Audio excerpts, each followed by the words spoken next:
All right, hi, welcome to AutoCoach. My name is Ritwik Ganguly. And my name is Jayant Maheshwari. All right, so our problem statement. So if you ever played sports in high school, you know how important when preparing for playing against another team, watching film is, watching what the other team does. Not only is it one of the most important parts of the game, it is also one of the most time-consuming parts of the game as well, because coaches and players have to spend hours manually poring over hours and hours of um, film to pick out small tendencies in what the opponent does. Zeroing in on that problem, when it comes to the game of football, one position that's of value is the quarterback, because the quarterback is special in the sense that the entire game kind of revolves around the performance of that one quarterback. So being able to analyze how that quarterback is playing will be able to tell you if the if the outcome of the game it really determines the success and the failures of that team. Here is a quote by a football coach because there is not much statistics or data on this field because it's somewhat under researched. But he says most viewing is done on video, and we have a little time between matches, and we don't have a video analysis department nor analyst. So it kind of shows the time crunch that it puts uh, coaches under as a result of not having a more efficient way of being able to analyze this footage. So our proposed solution is that instead of analyzing footage, you use data sets, basically quarterback ratings, completion attempts, passing percentages, and using that you can determine the playing tendencies of any given quarterback that's inputted by the user.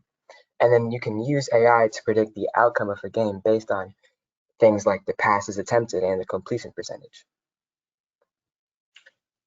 Now, for our approach to the problem, we started by getting a data set that had the game logs of each current quarterback of every NFL football team. Second, we cleaned up the data.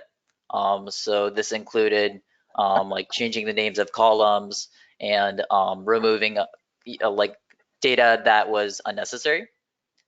And third, we analyzed the passer rating, which is a measure of performance for how a quarterback plays. So it's an overall statistic that can be used to see if the quarterback played well or not so good during that game. And this would tell the user teams which the quarterback tended to have trouble against based on how they scored in the passer rating. And fourth, we analyze the average throwing stats of the quarterback, such as the completion percentage and passes attempted. And finally, our program returns a graph showing the relationship between the quarterback throwing stats and the outcome of the game. And this implements supervised machine learning.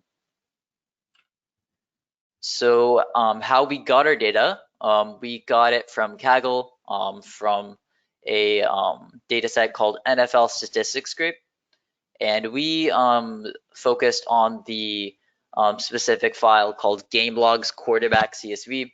And this basically had recent games and information about how the quarterbacks played during those specific games. And it had quite a bit of data. So it was great for getting some accurate results. So this is just the code for that. We just loaded it into a CSV file, and then we created a data frame out of our explanatory variables, which was the name, the opponent, the passer rating, passes attempted, completion percentage, and the outcome. And yeah, after we created our X football data frame, we had to clean up our data. And this was especially important because it resolved some errors that later appeared in our program. So like we changed the column names so that they would have like a underscore in between them. One of the biggest issues was that it was quite difficult to refer to a column name without having an underscore in between it. So we just changed that. And then in the very last line, you can see that we set the data frame equal to itself when the passer rating is not equal to 0. So this essentially removed unnecessary rows from the data set, and this helped us focus on the important data so we could reach a conclusion. So how does the program work? And this is looking at the code and AI implementation.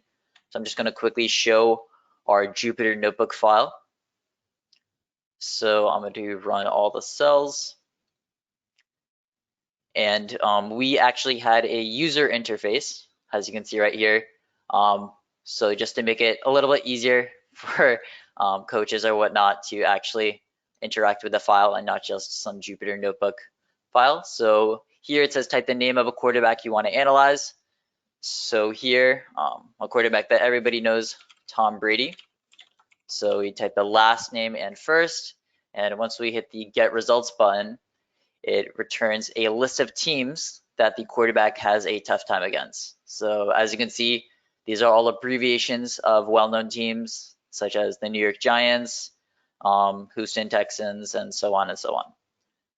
And then they ask the user, would you like to know more stats about Brady Tom? So what the user typed. And if we select no, it'll close out the program. And if we select yes, then it will give information about the throwing stats of that quarterback. So here it says, on average, Brady Tom makes 32 pass attempts per game. And on average, he has a completion percentage of 63%. So this was our program before we included our AI implementation. And then down here, just run this again. Hopefully the graph appears.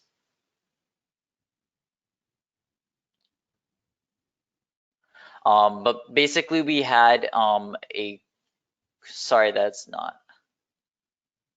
Here we go. Okay. So we use the AI implementation KNN nearest neighbors, and we actually had a decent model, but unfortunately it's not as high as we would like.